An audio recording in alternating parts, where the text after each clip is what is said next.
할렐루야. 오늘 하나님의 말씀이 우리 모두 모든 성도들에게 큰 은혜가 되기를 축복합니다. 오늘 바울의 2차 선교여행 두 번째 시간입니다.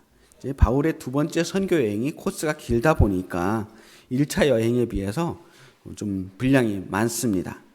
오늘은 지난번 루디아를 만났던 그 빌립보에서 아직 떠나지 않은 그 상태부터 아테네까지의 여정을 함께 살펴보려고 합니다. 자, 사도 바울이 아직 빌립보에 머물고 있었어요. 오늘 이야기의 가장 큰 핵심 사건은 바로 이 빌립보에서 있었던 일입니다.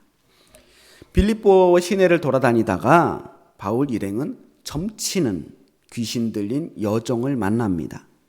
사람들은 이 사람이 앞을 내다보는 초능력이 있다고 믿었어요. 당시 로마 사회에서 점을 친다고 하는 것은 미신이 아니라 과학이에요. 그때는 당연히 그럴 수 있다고 생각했고 그것이 가능하다고 믿었던 사회입니다. 물론 아직도 이런 사람들이 있다는 게 오히려 더 놀라운 일이긴 합니다. 하여튼 그 시대 사람들은 중요한 결정을 할 때마다 이 여종에게 찾아와서 돈을 내고 점을 쳐요. 그리고 예언을 듣고 그 중요한 일들을 결정했습니다. 그러니까 이 점치는 귀신 들린 이 여종은 이 지역사회에서 아주 중요한 존재였던 거예요. 그만큼 수입도 엄청났겠죠. 그 모든 사람들이 중요한 일이 있을 때마다 점을 쳤을 테니까요. 얼마나 이 돈벌이가 잘 됐는지 이 여종을 여러 사람들이 공동 소유를 했다는 것입니다. 이 본문을 보면 이 주인을 가리키는 말이 계속 복수형으로 나와요. 주인들. 자, 이 말은 이 귀신 들린 여종을 앞세워서 돈벌이를 하는 무리들이 있었다는 거죠. 하여튼 이 여종은 아무리 돈을 많이 벌어도 그래봤자 전부 이 주인들의 돈이 되었을 것이고 이 여종의 입장에서 보면 결국은 자기는 어떤 귀신, 잡신에 사로잡힌 불쌍한 영혼인 거예요. 이 여종의 몸과 재산은 주인들이 가지고 있었고 정신은 귀신이 지배하고 있었으니까 이 여인이야말로 얼마나 불쌍한 여인이었겠어요. 그런데 바울 일행이 지나가고 있을 때 이 귀신 들린 여종이 계속 쫓아오면서 소리를 지릅니다. 이 사람들은 지극히 높은 하나님의 종으로서 구원의 길을 너희에게 전하는 자라. 자, 왜 그랬는지 정확하게 알 수는 없어요. 어쩌면 바울 일행을 먼저 자기가 인정해 줌으로써 이 귀신도 이 사람과 같은 레벨이라는 것을 인정받으려고 그랬는지 아니면 정말로 이 사람을 믿고 바울에게 어떤 도움을 받으려고 했는지 우리는 알 수 없습니다. 그 귀신 속을, 그 사람 속을 우리가 어떻게 알겠어요? 하여튼 며칠을 그렇게 바울 일행을 쫓아다니면서 소리를 지르는데 바울이 처음엔 계속 참고 견딥니다. 빌립보에서 더 이상 큰 문제를 일으키고 싶지 않았기 때문일 겁니다. 그런데 해도 너무하는 거예요. 한 번, 두 번 그러고 말 게 아니라 며칠을 계속 따라다니면서 이렇게 소리를 지릅니다. 그래서 참다 못해서 바울이 귀신에게 이렇게 명합니다. 예수 그리스도의 이름으로 내가 내게 명하노니 그에게서 나오라. 그리고 귀신이 즉시 나와요. 귀신이 나오자, 귀신이 그 속에서 빠져나오자 이 여종에게 있던 점치는 능력도 사라졌다는 거예요. 당연히 이 점치는 능력으로, 이 여종의 점치는 능력으로 뒤에서 돈벌이를 하고 있던 주인들의 수입줄도 끊어졌어요. 이 사람들 입장에서는 정말 열받는 일이죠. 그래서 이 주인들이, 여종의 주인들이 바울과 실라를 재판에 넘깁니다. 사실 바울도 처음부터 이럴 줄 알아서 이런 일들을 예상해서 계속 이 여종을 고치지 않았는지도 모릅니다. 근데 객관적으로 보면 사람을 낫게 하는 일, 귀신 들린 사람을 낫게 하는 일이 범죄라고 볼 수는 없잖아요. 그래서 이 사람들이 뭘로 고발을 하냐면 이 유대인이 여기에 와서 로마 사람에게 맞지 않은 풍속을 전함으로 인해서 이 성을 시끄럽게 만든다 라는 제목으로 이 사도 바울을 걸어요. 한마디로 이 성에서 이 사람이 문제거리가 된다는 거예요. 그리고 이 재판은 아주 부당하게 진행됩니다. 이 죄목에 대해서 반박할 기회도 없었고요. 이 죄목에 맞는 증인도 세우지 않았습니다. 그냥 즉결 심판으로 그 자리에서 옷을 벗겨서 아주 심하게 매질을 한 후에 감옥에 가둡니다. 감옥에 가둔 것도 모자라서 발에 착고를, 이 족쇄를 채워서 꼼짝도 못하게 감옥에 가두게 돼요. 자, 그런데 사도 바울이 어디 옥에 갇힌 게 한두 번이겠습니까? 매질당한 게 한두 번이겠어요? 이미 이 선교 여행을 시작할 때부터 마음속에 각오한 일이었습니다. 놀랄 일도 아니었어요. 오히려 바울과 실라는 그 감옥 안에서 찬양을 하고 기도를 합니다. 그리고 옆에 있는 죄수들이 이 광경을 보는 거예요. 그들에게는 아주 놀라운 광경입니다. 아니, 뭐 이런 사람들이 다 있어 싶었을 겁니다. 그리고 그때 하나님께서 또다시 기적을 보여주셨어요. 갑자기 큰 지진이 일어납니다. 온 땅이 흔들리더니 옥터가 움직이고 문이라는 문이 전부 다 열려요. 그리고 그 안에 있는 죄수들의 모든 족쇄가 풀려집니다. 자, 바울이 감옥에 갇힌 것도 한두 번이 아니지만 감옥에 있던 바울이 풀려난 것도 처음이 아닙니다. 그런데 이번에는 좀 요란하기는 해요. 예전 같으면 천사가 밤에 살짝 와서 베드로만 싹 풀어서 밖으로 데리고 나가는 정도로 이렇게 기적을 보여주셨다면 이번에는 사방이 진동을 하고 감옥문이 전체가 다 열렸어요. 수많은 죄수가 한꺼번에 다 풀어졌습니다. 그리고 얼마나 요란하게 이 일이 일어났는지 간수도 자다가 벌떡 일어납니다. 지진이 나고 감옥문이 전부 다 풀리는 그런 소동이 일어났는데 일어나는 게 당연하죠. 그리고 정신을 차려보니까 정말 난리가 난 거예요. 감옥문이 다 활짝 열려 있습니다. 감옥을 지키던 사람들이 자다가 감옥문이 활짝 열린 것을 보면 얼마나 놀랐을까요? 이건 사실 감옥을 지키다 말고 자기가 깜빡 졸거나 잠들었다는 그 사실 하나만으로도 상관들이 알면은 크게 혼날 일인데 이게 감옥문이 다 열려버린 거예요. 감옥문이 열렸다면 자는 동안 그 많은 죄수들이 한꺼번에 전부 다 풀려났을 터인데 이제 이 간수는 죽은 목숨이나 다름이 없어요. 이래나 저래나 죽은 목숨이라고 생각한 이 간수는 그 자리에서 스스로 목숨을 끊으려고 합니다. 그때 바울이 크게 소리를 질러 말을 립니다. 내 몸을 상하게 하지 말라. 우리가 다 여기 있노라. 우리가 다 여기 있노라. 이게 진짜 기적이에요. 감옥문이 열린 것보다 더 놀라운 것은 감옥문이 열렸는데도 그 많은 죄수들이 한 명도 나가지 않았다는 거예요. 아무도 안 나갔다는 거예요. 이게 정말 말이 안 되거든요. 온갖 죄인들이 모여 있는 곳이 감옥입니다. 그런데 죄수들이 한 명도 나가지 않았대요. 바울과 실라만 안 나갔다면 그분들은 착한 분들이니까 그럴 수 있다고 쳐요. 근데 그 안에 있는 사람이 아무도 나가지 않았다는 거예요. 여러분, 감옥에 있는 사람들 치고 억울하지 않은 사람이 한 명도 없대요. 다 자기만의 사정, 내가 죄 지을 수밖에 없는 사정들이 있다는 거예요. 그리고 바울과 실라만 해도 정말 억울하게 갇힌 거잖아요. 그리고 그 시대는 지금보다 훨씬 더 억울한 사람들이 많았을 거라는 거예요. 그러니 거기 그 안에 갇혀 있는 사람 중에 밖에 안 나가고 싶은 사람이 어디 있겠습니까? 그런데도 아무도 나가지 않았답니다. 얼마든지 나갈 수 있었고 충분히 나갈 수 있는 상황이었어요. 그런데 바울과 실라는 물론이거니와 그 안에 있는 그 어떤 죄수도 나가지 않았다는 겁니다.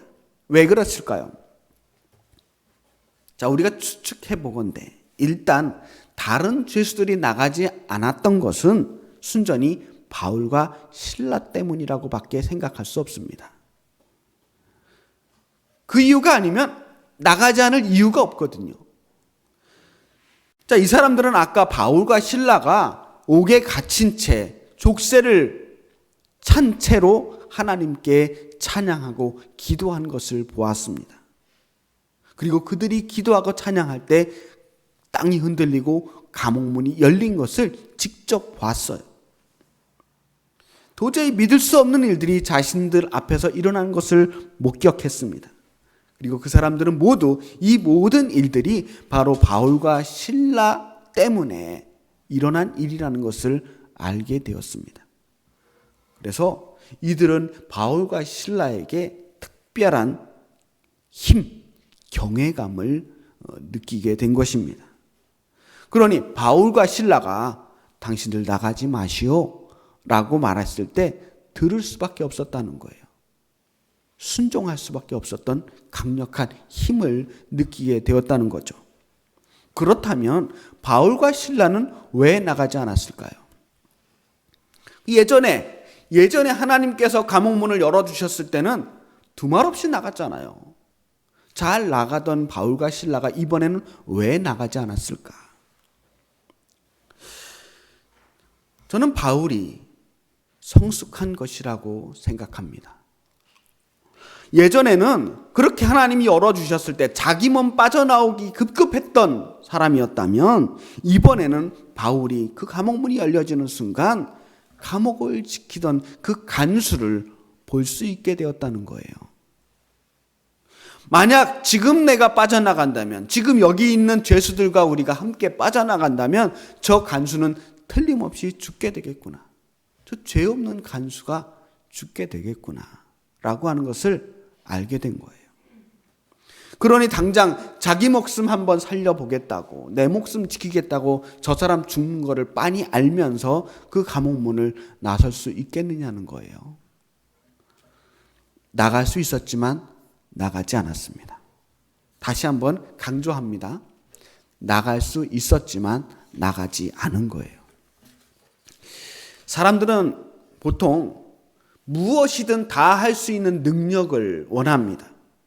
원하는 대로, 하고 싶은 대로 다 하고 싶어요. 그런데 과연 그것이 옳은 일일까요? 지금 자기에게 좋은 일이 항상 모든 사람에게 좋은 일은 아니더라고요. 당장 지금 내 입장에서 은혜로운 일이라고 해서 또 모든 사람에게 은혜로운 일도 아니에요. 꼭 내 맘대로 하고 내 하고 싶은 대로 다 하려고 하는 사람들 때문에 세상에 문제가 일어나지 않습니까? 지금 나에게 좋다고 생각되는 그 일이 혹시 다른 사람에게 상처가 되지는 않을까? 또 다른 어떤 사람에게는 피해가 되지는 않을까? 그렇게 다른 사람의 형편에 대해서 돌아볼 수 있는 사람, 그런 사람을 우리는 성숙한 사람이라고 말합니다. 자, 바울은 그렇게 그동안 성숙한 사람이 된 거예요. 오늘날 우리 사회도 예전에 비하면 상당히 성숙한 사회가 됐습니다. 그래서 이제는 장애인을 비하하는 표현도 많이 사라졌고요. 여성이나 외국인들이나 사회적 약자들에 대해서 공개적으로 함부로 말하는 사람들을 몰상식한 사람이라고 취급합니다. 비록 굳은 일을 하는 사람이라고 할지라도 함부로 대하는 사람들에 대해서 갑질을 한다고 손가락질하는 사회가 됐어요. 물론 여전히 뒤에서 뭐 이런 것들에 대해서 좀 불평을 가지고 있는 사람들도 존재하기는 합니다. 뭐 별걸 다 불편해한다, 뭐 이런 것까지 문제를 삼느냐, 이 정도도 못하고 사느냐 하고 궁시렁대는 사람들이 있지만, 하지만 이 사회가 이제는 많이 성숙해져서 다른 사람을 헤아릴 수 있는 마음이 점점 중요한 덕목이 되어가고 있는 게 사실입니다. 자, 누구까지 배려할 수 있느냐? 얼마나 많은 사람들을 염두에 두고 말을 하고 행동을 하느냐? 이거는 마치 바둑을 두면서 내가 몇 수 앞을 내다보고서 이 수를 두느냐 하는 것과 마찬가지라고 생각합니다. 내 마음의 크기를 보여주는 거예요. 이 사람이 얼마나 큰 배려심을 가지고 있느냐. 자, 오늘날의 한국 사회에서, 대한민국에서 거의 호불호가 없이 좋은 평가를 가지고 있는 연예인이 한 사람이 있습니다. 누굴까요? 유재석이죠. 그래요. 유재석이 그야말로 사람들이 윤호님이라고 할 정도로 아주 큰 영향력을 가지고 있는 사람입니다. 유재석 씨가 진행하는 프로그램을 보면요, 가장 돋보이는 것이 다른 사람을 배려하는 그런 태도라고 생각해요. 단순히 마음이 착한 것이 아닙니다. 자신을 둘러싼 모든 사람, 자신이 대하는 그 모든 사람에 대해서 긴장감을 늦추지 않고 계속 관심을 가질 때 그런 배려심이 나올 수 있는 거예요. 그리고 그 누구도 무시하지 않는 마음, 존중하는 마음이 그 마음속에 깊이 깔려 있어야 모든 사람을 배려할 수가 있습니다. 저는 그것이 유재석 씨의 능력이라고 생각합니다. 그리고 지금 이 사회의 대다수의 사람들이 그 사람의 그런 능력을 인정하고 있는 거예요. 사도 바울도 처음부터 그렇게 성숙한 사람은 아니었습니다.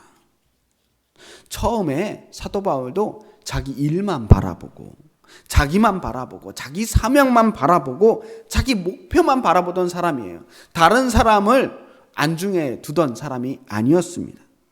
그래서 옥문이 열리면 거의 기계적으로, 자동적으로 탈출해 왔던 사람이었습니다. 그런데 이런 일들을 계속 반복적으로 겪으면서, 내가 감옥문을 탈출하면 나 때문에 간수가 죽게 되는구나 라고 하는 것을 알게 된 거예요. 사도 바울은 이제 문이 열렸지만 더 이상 밖으로 나갈 수가 없었습니다. 이 간수의 존재를 의식하게 되는 순간 이제는 예전에 했던 그 행동을 할 수가 없게 된 거예요. 그리고 그렇게 감옥문을 나서지 않게 되자 이제 바울과 간수의 위치가 완전히 뒤바뀌게 되었습니다. 지금까지는 바울이 갇혀있던 사람이라면 이제 이 장소의 주도권을 바울이 쥐게 된 거예요. 더 이상 바울은 이 감옥의 죄수가 아닙니다. 간수는 바울 앞에 엎드려 묻습니다. 내가 어떻게 하여야 구원을 받으리이까? 그때 바울이 말합니다. 주 예수를 믿으라. 그리하면 너와 내 집이 구원을 받으리라. 자, 그 말을 들은 간수는 그 밤에 바울과 실라를 데리고 감옥을 나와요. 그리고 자기 집에 데려가서 가족들에게 복음을 전하고, 그리고 그날 밤에 그 간수와 그 모든 가족들이 구원을 받게 됩니다. 그리고 다시 감옥으로 돌아와요. 날이 새고 아침이 왔을 때 또 다른 기적이 일어납니다. 상관들이 바울을 조용히 놓아주려고 합니다. 어차피 그렇게 탈출하지 않았어도 바울은 나올 수 있는 사람이었던 거예요. 사실 그들이 감옥에 바울과 실라를 가두기는 했지만 그들도 알아요. 바울과 실라가 아무 죄가 없다는 것을 가둔 사람들도 알고 있었던 겁니다. 점치는 귀신 들린 그 여종의 주인들이 하도 뭐라고 하니까 적당히 혼 좀 내줘서 좀 정신 좀 차리게 한 다음에 그리고 풀어주려고 했던 것이죠. 그런데 여기서 또 하나의 반전이 일어납니다. 풀어주려고 하는 바로 그 순간에 바울이 자신의 신분을 밝혀요. 바울과 실라 모두 로마의 시민권을 가지고 있었다는 거예요. 자, 고대 로마법인 율리안법에 의하면 로마 시민은 치안관이나 다른 어떤 사람에 의해서도 재판받지 않고 판결도 받지 않은 상황은 물론 어떤 상황에서도 매를 맞거나 구속되어서는 안 된다라고 되어 있다고 합니다. 로마 시민은 단지 나는 로마 시민이다 라고 하는 이 한마디만 하면 모든 형벌에서, 처벌에서 면제될 수 있었습니다. 그게 로마 시민의 특권이었어요. 이런 특권을 침해하는 사람은 아주 중한 벌을 받게 되어 있었습니다. 그런데 이 사람들이 그 로마 시민을 부당하게 대한 거예요. 불법을 저질렀습니다. 정식으로 재판도 하지 않고 판결도 없이 사람들 앞에서 때리고 옥에 가둔 겁니다. 그리고 아무 일도 없이 적당히 석방하는 것으로 문제를 끝내려고 했는데 이게 그렇게 쉬운 문제가 아니라는 사실이 밝혀집니다. 자, 바울과 실라가 이제 로마 시민이라는 이야기를 듣고 필립보의 모든 관리들이 두려워하게 됩니다. 그들은 감옥에 찾아와서 정중하게 바울과 실라에게 사과를 하고 제발 이곳을 떠나달라고 부탁을 합니다. 이제 또다시 바울이 이곳에 주도권을 쥐게 된 거예요. 한 가지 의문점이 듭니다. 바울은 왜 매를 맞기 전에 자기가 로마 시민인 것을 미리 말하지 않았을까요? 그랬더라면 이 모든 어려움을 겪지 않아도 됐을 텐데. 주석을 찾아보니까 의견이 분분합니다. 바울이 말했는데도 사람들이 믿지 않았을 수도 있고 말할 기회가 없었을지도 모릅니다. 어쩌면 바울이 이 간수를 구원하고 그 가족을 구원하기 위한, 더 크게는 이 빌립보에서의 사역을 위한 큰 그림을 그리고 일부러 말을 하지 않았을 수도 있다는 것이고요. 성경이 정확하게 설명하지 않아서 우리는 알 수 없지만 결과적으로 본다면 이 일로 인해서 빌립보라고 하는 도시에서 바울과 실라는 확실하게 주도권을 가지게 되었다는 거예요. 그리고 이 문제를 더 이상 크게 만들지 않고 조용히 덮어두고 빌립보를 떠나게 됨으로써 이제 빌립보의 관리들은 바울과 실라에 대해서 일단 큰 은혜를 한번 입게 된 거죠. 빚을 진 거예요. 이제 남겨진 루디아를 중심으로 이제 막 세워진 빌립보 교회도 빌립보에서 더욱 안정적인 선교를 할 수 있게 되었다고 볼 수 있습니다. 자, 오늘 바울과 실라의 행동에서 가장 핵심적인 것은 이 사람들이 할 수 있었지만 하지 않았다는 겁니다. 감옥에서 탈출할 수 있었지만 하지 않았어요. 로마 시민임을 밝힐 수 있었지만 밝히지 않았습니다. 겉으로 보면 어리석은 일 같았지만 그로 인해서 바울과 실라는 간수의 가정을 구원할 수 있었습니다. 함께 갇혀있던 모든 죄수들과 그 사람을 옥에 가둔 그 모든 지배자들까지도 바울과 실라 앞에 무릎 꿇을 수밖에 없게 되었어요. 내가 뭐든 할 수 있다고 다 하는 것이 힘이 아닙니다. 할 수 있지만 그것을 참고 안 할 수 있는 것. 또한 거기서 우리도 모르는 강력한 힘이 생기는 것으로 오늘 우리가 볼 수 있습니다. 할 수 있다고 무조건 다 하는 사람들, 겉으로 보면 이 사람들이 정말 강한 힘을 가진 것 같이 보여요. 그런데 그런 사람들은 사람들의 마음을 얻을 수 없습니다. 겉으로는 되게 세 보이고 힘 있어 보이지만 뒤에서는 아무도 그 사람을 인정하지 않아요. 그 사람은 그냥 폭군일 뿐이고 갑질하는 사람일 뿐이에요. 그런데 내가 이것을 할 수도 있고 안 할 수도 있다.